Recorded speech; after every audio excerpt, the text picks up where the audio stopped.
Жөнөкөй жарандын жеке көйгөйү, мамлекеттик деңгээлдеги маселелер, анын баары жогорку кеңеш аркылуу өтөт. Кайрылуулар жана каттар, суроолор жана талаптар, үмүт жана өтүнүч, жооптор жана чечимдер депутатка кат берүүсүндө.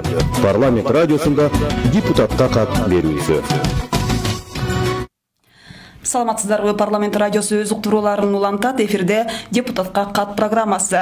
Бүгүнкү окула турган каттардын арасында сиз жөнөткөн дагы кат болуп калышы мүмкүн. Бүгүнкү программанын кезектеги мейманы Жогорку кеңештин Ата журт Кыргызстан фракциясынын депутаты Камила Талиева. Камила Абдразаковна, студияга кош келиптирсиз. Арбагыла. Сиз Жогорку кеңештеги эң активдүү депутат айымдардын бирисиз, андыктан сизге келген каттардын саны дагы аргын экен. Уруксат этсеңиз, ушул шайлоочулардан, жарандардан келген каттарды четинен окуп тааныштыра берсек. Сентябрда Баткендеги Кыргыз-Тажик чек арасындагы чатактан үйлөр өрттөлүп, дүкөндөр тонолуп, финансылык жабыр тартып калган жүздөгөн ишкерлер сизге кайрылыптыр. Мынакей кат жалпысынан бул жамааттык катта 216 ишкер кол коюптур. Бул абдан көлөмдүү жамааттык кат экен. Булар абдан ири деңгээлде ири суммада жабыр тарттыр. 40 миң 50 миң сомдон баштап 1,5 миллионго сом чейин экен да. Анан ушу жабыр тарткан ишкерлерге эми кантип колдоо көрсөтүп жатасыздар? Булар эми айла кеткенден сиздерге кайрылып атат да. Албетте мындай каттар абдан көп. Ошол кечеги ошол сентябрь айындагы Баткен коогалаңында абдан биздин ишкерлерибиз жабыр тартып, мына каттарды көрүп атасыздар. Ар биринен да келип атат да каттар. Мунун үстүндө эми чынында бул жерде адам тагдыры турат, адам өмүрү турат, адам жашоосу. Бул баягы жүрөк көтөрө албай турган оор кырсык болду да. Чынында эми адам өмүрү жоготуулар болду. Андан сырткары эми баягы тирүүнүн жашоосу уланат экен да.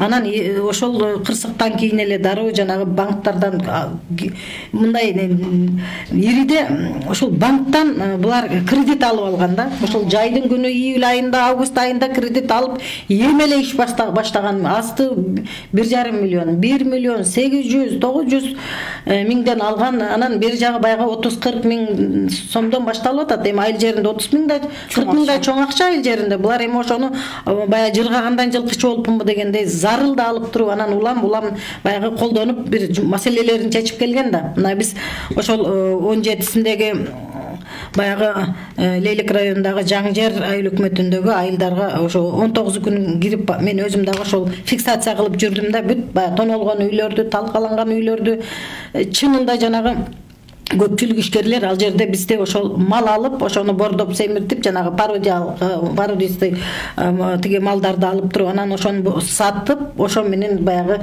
өздөрүнө кичине болсо да көп деле эмес киреше табынын үстүндө иштеген ишкерлерибиздин бүт үйлөрүн ошол тоноп кеткен, малдарын бүтүндөй айдап чыгып кеткен да. Анан мына ошолор ошол жүздөгөн ишкерлер кайрылып атат. Бул эми тизмелеп бүт банктарды, мисалы РСКдан канча, Айыл банктан, Мөл булактан канча ошол банктардын баарыныкын иреттеп алып туруп, бүт банктардын жетекчилерин чакырып, мен өзүм кабинетте да ар бири менен отуруп түздөн түз тигилердин баягы канча эми аларда деле бар маалымат такташып, ошонун үстүндө азыр иш жүрүп атат. Муну байма-бай өкмөттүн жыйын өкмөт министрлер кабинети жогорку кеңешке келген учурда да айтып атам. Ошого жеңилдетилген жанагындай каникул берип белгилүү бир мөөнөткө анан эми каза болуп калгандардын албетте банктар кечип атат. Бул өкмөт деле бекер министрлер кабинети деле мындай жөн эле колду сунуп чалдай отурган жок. Буларда бир топ иштерди, заматта оперативдүү иштер жасалып атат. Ошонун ичинде дагы бүгүнкү күнгө чейин азыр баягы комиссия түзүлдү да, жергиликтүү бийликтен, тийиштүү адистерден отуруп комиссия тез аранын ичинде иликтеп чыгып, чыгымдарды эсептеп чыгып, анан банктардын баарыбызда мына улуттук банк жетекчилик алып азыр маалымат жүрүп атат. Албетте толук кандуу эмес. Мунун үстүнөн дагы биз мына өткөн жума эле биз банктын жетекчилери менен азыр мен өзүм дагы жеке өзүм атыман катты жөнөтүп банктарга ар биринин ошол ишкерлердин чыгымдарын, аты жөнүн, данныйларын берип ошол иш жүрүп атат. Бул эми белгилүү бир деңгээлде кече турганын кечип, каникул бере турганын каникул берип, мындай бул банктын өзүнүн мыйзамдарынан, булар да мыйзамдан чыгып мындай булар да эртең мыйзам астында жооп берип калат. Буларды дагы счетный палата деген, тияк деген бүт баары көзөмөлдөдү. Анан ушул жерден бир маселе чыгып атат да. Баягы элден чогулган тыйындардын эсебинен анан өкмөт дагы иштеп, ушул убактылуу тонолгон үй бүлөлөргө бир материалдык жардам деп жанагы ишкерлерге тонолгондорго бул 200 миңден тиги эме берип атпайбы булар? Бул катышууга байланыштуу. Ошол ушундай каттар көп келип атат. Бул жерде эми ошол 200 миң эми бул баягы тимеле бир кийип турган кийим менен калып калгандар бар да. Жүздөгөн үй бүлөлөр. Алар 200 миңде бир кичинекей каржысын чечкенде эле, бир тамак ашын иштеткенде эле эчтекеге жетпейт экен деп, ушунун негизинде бул аз дегендей кылып мына ошондой каттар да келип атат. Бул каттарды дагы мен мына азыр министрлер кабинетине жөнөтүп, мунун үстүндө баягы жоопторун күтүп, муну парламенттен дагы айтып атабыз муну. Бул 200 миң эчтекеге чынында жетпейт экен, аздык кылат. Анан бул биринчи этаптагы жардам берүү деп атат өкмөт. Бул дагы баягы ачык койдо турган маселелердин бири. Албетте. Бул муну карайбыз дагы бул маселелерди. Бул жерде дагы өзгөчө көңүл бура турган кат келиптир сизге. Мында айтып атат, Россияда иштеген мекендешибиз Нокен районунун тургуну Болушев Нурбектен келген экен. Ал бригадасы менен Россиядагы Волжск курулуш компаниясында иштеп, айлык акысын ала албай калыптыр. Бригаданын жалпы өндүрө албай жаткан айлыгы 4 миллиондон ашып кетиптир. 4 миллион рубль бул аз акча эмес албетте. Анан биздин жараныбыз ушу Болушев Нурбек мыйзамдарды жакшы билгендиктен, өз укуктарын мыкты пайдалангандыктан Россия Федерациясынын сотуна кайрылып, соттон утуп да алыптыр да. 2019-жылы болгон окуя деп жазылат. 19-жылы болгон окуя. Компаниянын, курулуш компаниянын директору Вадяков Алексей Петрович деген мигранттардын акысын өзү жеп коюп, соттун чечимин ушул күнгө чейин аткарбай жатыптыр. Анан бул боордошторубуз Кыргыз парламентинин өкүлү сизге кайрылып атат. Сиздер тараптан эми кандай жардам болот? Албетте, бул мындай маселелерди баягы мигранттардын маселеси абдан мындай байма-бай келет. Жанагы жеке куржунубузга да келет. Тиги мессенджерге да жазышат, тиги жанагы Нокендик дагы бир аял киши барып 2,5 жылга камалып калды го. Өткөндө ошол аялды да айттым, баягы сумкадан тиги жок жерден жала жабылып, монча 7 миллион акчаны уурдап алды дегендей. Анан бул жерде Нурбек мырзанын каттарын биз эми мен парламентте ошол жанагы разныйды ар түрдүү айтып атабыз. Анан тийиштүү органдарга бул жерде биринчи кезекте ошол Тышкы иштер министрлигинин ролу, анан кийин өзүбүздүн жанагы миграция тиги социалдык өнүктүрүү министрлигинин, кстати ушул жерде айтып коеюн, социалдык өнүктүрүү министрлиги азыр ошо Россияда өздөрүнүн миграция борборун ачышып, азыр ошол борбор ишти жакшы баштады. Бир 5-6 штат ачып, ошол жерден иш башталды. Учурдан пайдаланып, ошол дагы ушуга окшогон каттардын келүүсү тынымсыз ушуну маселе кылып көтөрүп, министрлик тез арада мындай бир чара колдонгула деп ушундай каттарды тийиштүү органдарга берип атабыз. Анан буюрса мына өткөндө социалдык өнүктүрүү министрлиги ошол миграция проблемасын көтөрүп, бул улуттук форум өткөрүштү. Эл аралык форум өткөрүштү. Өзбекстандын ошол социалдык өнүктүрүү министрлиги келип, ошол өздөрүнүн четтеги мигранттарына системалуу алар ошол Өзбекстандан чыгып кетип аткандан баштап алардын ошол жерге барып бүт алардыкы бүт данныйлары, кандай мыйзамдар, укуктары, документациясы, жанагы регистрация кирди чыкты деген регистрация кандай учурда ушунун бардыгын системага салып бүтүптүр. Бул барат экен, ушунда ар бир миграцияга сыртка чыккан жаранынын данныйлары бар. Барып ал укугу бүт корголот. Ошол системаны биз мына форумга келгенде министр өзү келди Өзбекстандын. Анан ал жерде ошол форумда презентация кылды системаны. Абдан бизге жакты. Анан жакынкы күндөрү ошол мен да ошол форумда кийин министрге парламенттен сунуш кылдым. Ошол Өзбекстандын тиги системасын үйрөнгүлө депчи. Анан мына жакынкы күндөрү ошол айдын 12-синде Өзбекстанга барып, ошол таанышып, бүт системасын үйрөнүп келишет. Миграция борбору азыр ушундай маселелердин төгөрөгүндө ишти баштады. Эми буну албетте системага салынат, убакыт керек болот. Буга окшогон каттар абдан өтө арбын. Бул кезекте катыбызкен Арка айылынан келиптир. Арка айылынан Набиев мектебинин жамааты жазган кат. Бул мында ошол бул мектептин көйгөйү да бул жерде жылытуу системасынын проблемасы, ремонтко каражат бөлдүрүп берүү жагын суранышкан. Мен мына азыр 23-жылга ошол бюджетти мына кабыл алып атабыз. 23-жыл эртең экинчи окууга келишет. Муну мен ошол капиталдык салымдар беренесиби, ошол катты өкмөт башчысы тиги министрлер кабинетинин төрагасы Акылбек Сөмбековичке да жөнөттүм. Анан муну ошол кароо жагында турат. Себеби бул чек арадагы айыл. Окуучулар мындай бул өтө чоң мектеп. Анан бул эми биздин борбордон 1200 километрден ашык алыстыкта жайгашкан эл. Мына бүт жамаат жазган, ошону жылытууну кыштын күнү эле балдарыбыз ооруп, мектепке келүүсү оорулуп татаалдашып атат деп кайрылышкан. Бул маселени мен 23-кө карап беремин. Ошол эле мектептин жамааты жазып атыптыр. Чек аралаш айылдын эли чырчактакка чыдабай улам үйлөрүн сатып тынымсыз эле көчүп кетип атат деп жазып атышат да. Анан сиз ушу чек аранын бекемдөө боюнча бир сунуштарды берип аттыңыз эле, эл өзү деле сизге кайрылып атты, трансформация боюнча. Албетте, биз эми ушул элди, чек арадагы элди, эл болбосо бизге мындай чеп болуп туруп берген чек арада эл да, чек арачылар. Ошон үчүн мен ошол министрлер кабинетине да бул кез байма-бай ошол сунуштарымды берип келемин. Элди кантип сактап калгалы, элди кантип көчүп кетпей, мындай жол жоболорун. Ошолордун бири катары бизде ошол акыркы эле ошол 20 жылдын төгөрөгүндө жаңы жер айыл өкмөтүндө ал жерде эми ошол чек арада жолдун ылдый жагы эле тажиктер да. Аны километр деп айта албайбыз. Жолдун өйдө жагы кыргыздар, ылдый жагы Тажикстан. Бул чек арада жагы тосула элек да. Бул чечиле элек чек ара болуп атпайбы? Ошон үчүн достук айыл, жаштык, тиги борбордук арка ошол ар жактан максат ушул 5 айылдын элине ушул 20 жылдын ороп арасында бизге мындай жаш үй бүлөлөргө чек берип, мындай элге ушул үй салганга, турак жай салганга жер бөлүнүп берилбептир да. Ошон үчүн мен ошону кечинде дагы мына кечинде ошо Акылбек Сөмбекович менен жолугуп ошол трансформация маселесин көтөрдүк.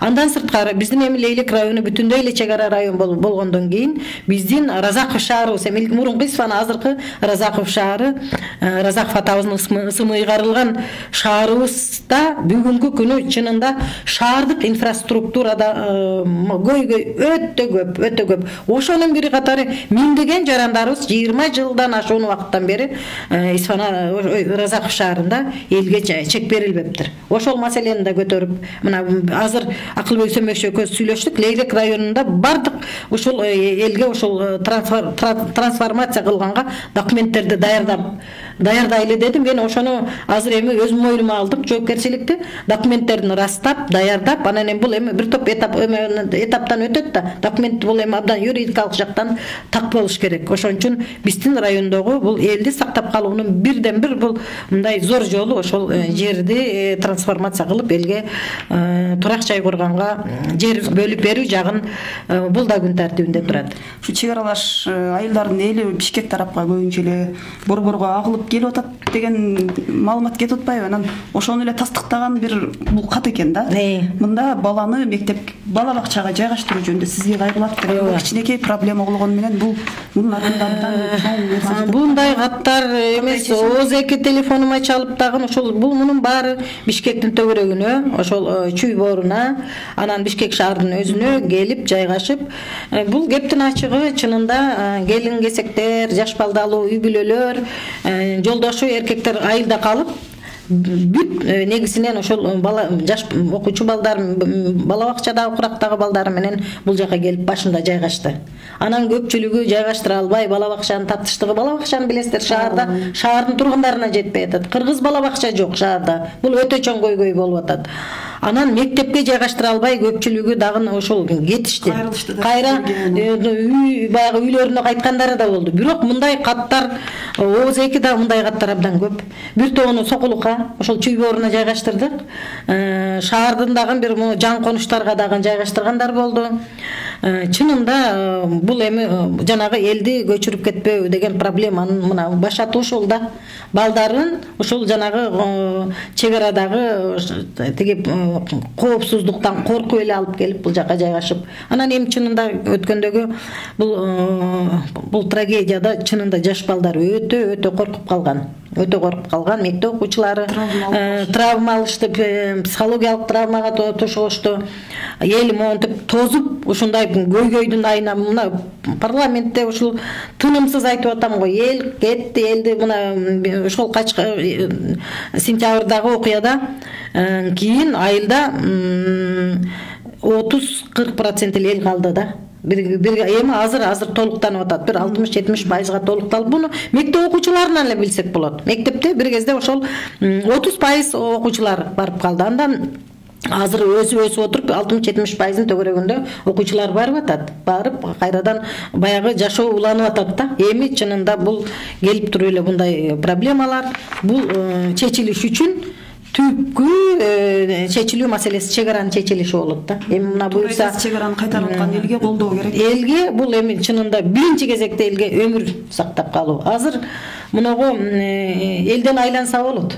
Элибиз керемет элибиз бар. Биз башыбызга кыйынчылык түшкөндө дароо бириге калчу. Аксакалдар да айтып атат. Биринчи кезекте бизге ошол чек ара коопсуздугун, тынчтыгыбызды карап бергиле. Калганын жазайбыз деп элдин бир эле койгон талабы ушул чек араны көйгөйүн чечкиле деген эле маселе. Чек ара проблемасы чечилсе эле бул маселелер өзүнөн өзү чечиле турган маселе да. Сизге келген каттарды карап отуруп, укук бузууга байланыштуу укугу тебеленгендерге байланыштуу дагы каттар келип атыптыр. Бул Бишкек шаарынын ишкерлеринен келген кат экен. Бул Берекет базарындагы ишкер аялдар. Эми аттарын атабай эле коеюн, бир канча ишкер аялдар мына кат менен бир топ эле депутаттарга кайрылыптыр. Мен билгенден бир 4-5 депутатка кайрылыптыр. Мен дароо эле себеби бул аялдар, ишкер аялдарга мамлекет анын ичинде баарыбыз кол сунушубуз керек да. Булардын артында иш орундары турат. Бул бир канча эмне деген үй бүлөлөрдү багат булар. Ошон үчүн булардын дагы ошол бул элементтардык эле өздөрүнүн укуктары бузулуп атканын мен муну парламентте да өткөн жумада ар түрдүү маселеде айтып чыктым. Бул албетте бул жерде ошол администрация менен эле ишкерлер аялдардын ортосундагы эле проблема бул. Бул чоң проблема эмес. Бул жерде ошо юридикалык эле билим керек бул жерде. Анан мен ошол кече Кабминдин жогорку кеңештеги өкүлүнө дагы мындай протоколдук тапшырма сыяктуу бердим. Муну дагы биз акырына чейин чыгарабыз буну. Жардам беришибиз керек аялдарга. Бул баягы өрттөнүп кеткен Берекет соода базары албетте булардын орду ошол жерде сакталган, эжара төлөп келген дагы сатабыз деп. Булар ошондой көйгөйдө булар жанагы бир ошо өрттөнүп кеткен учурда кайра ошонун өзүндөй кылып калыптандырып беребиз деген убадасы болгон жетекчиликтин. Анан кайра эле эми азыр ушундай көйгөйлөр чыгып атат да, муну чечип беребиз маселени. Сизге Лейлек районунан эле эмес, башка региондорунда кат келиптир да. Бул Талдыбулак айылы, Ысык-Көлдөгү, Талдыбулак Түп районунун Талдыбулак айылынын Элебаев мектебинин мектеби боюнча ошол айылдын жашоочуларына мектеп өтө авариялык абалда деп кайрылып атат да. Муну дагы мына мен азыр дароо эле ошо реакция берип, келиш менен эле муну тиги министрлер кабинетине жөнөтүп, мына министрдин өзүнөн дагы жообун алдым азыр. Бул дагы ошол чечилүү баягы капиталдык салымдар беренесинде тизмеге кирүү астында турат деп берип атат. Чечилип атыптыр да. Чечилип атат деп бериптир мага. Кийинки кат кайра эле ошол Лейлек районунан чек ара айылда жашаган шайлоочуларыбыз кайрылган экен. Маргун жана Жаңы Жер айыл аймагында жолдун абалы өтө начар дейт. Бул борборубуз Бишкекке кеткен жол. Бул абдан көлөмдүү кат экен. 400 адамдын колу коюлуптур да мынакей. 400дөн да ашуун болуш керек. 400дөн ашуун бул жамааттык кат. Бул эки жол боюнча да бул жерде ошол арка мен жаңы депутат болуп тиги эл менен барып шайлоо учурунда эле элдин наказын болгонда ошол жолду бул эми чынында таптакыр жол деп атоого да болбойт да, баягы бул эми кызыл топурактуу бизде ошол бел деп коебуз, мындай ашуу чынында бул бир абдан бийик ашуу. Ошол ашууну тиги неме кылып кесип, анан ылдыйлатып элге бир ыңгайлуу жок дегенде сүрдүрүп жолду бир ыңгайлуу шарт түзүп бергиле деп суранган эл. Мына элдин ошол коллектив жамааттык кат.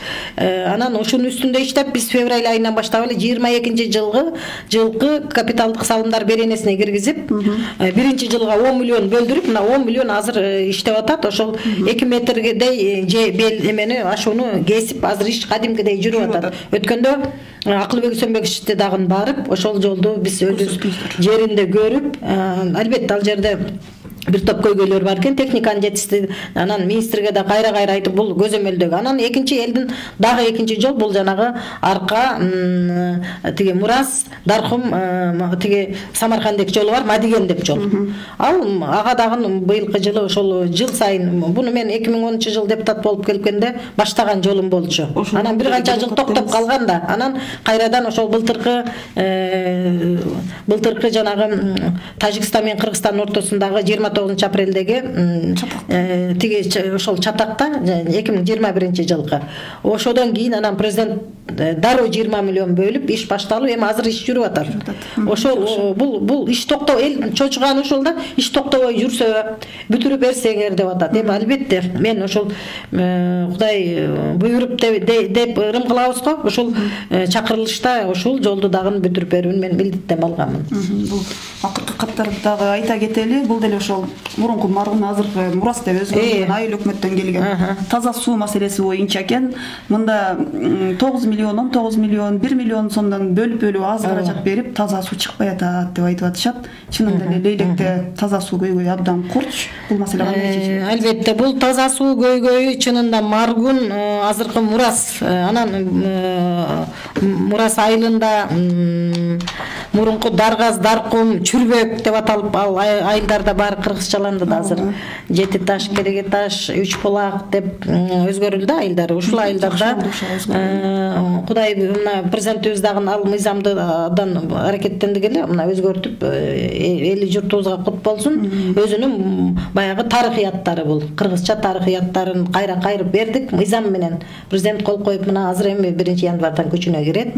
Бул мыйзам ушул айылдарда чынында сугат суу, анан кийин ичүүчү таза суу көйгөйү абдан курч. Чынында биз ошол жаңы депутат болуп келгенден кийин эле мен февраль айынан баштап ошол 5 скважинанын 5 скважинаны акча бөлдүртүп, ошонун азыр 3-өөнөн чыгып 2-өөнөн суу жакшы чыкпай аткан. Анан эми ал көйгөй бар экен ал жерде. Ошол БСРди курууну 23 планга киргиздирдим. БСРди биз Кудай буйрса азыр ошол февраль айынан баштасак, мындай жанагындай эме төшөлөт экен да, пленка төшөлүп, анан тиги бүт мөңгүдөн түшкөн суулар жерге сиңип кетпестен 50% жерге сиңип кетип эле элге жетпей калып атат да.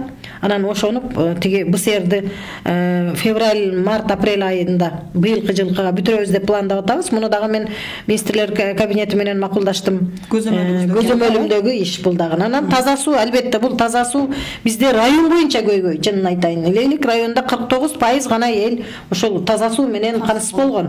51% камсыз боло элек. Бул эми таза суу министрлер кабинетинде дагы бул өтө чоң маселелердин бири.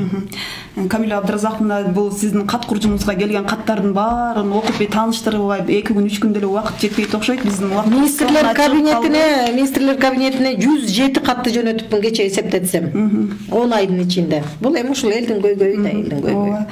Биздин убактыбыз дагы соңуна чыгып калды. Программабызды жыйынтыктасак, урматтуу радио угарман жана көрөрман, сиздер депутатка кат программасына ортоктош болдуңуздар. Бүгүн студиянын мейманы Жогорку Кеңештин депутаты Камила Талиева болду. Ушул программанын кайталоосун Жогорку Кеңештин социалдык медиадагы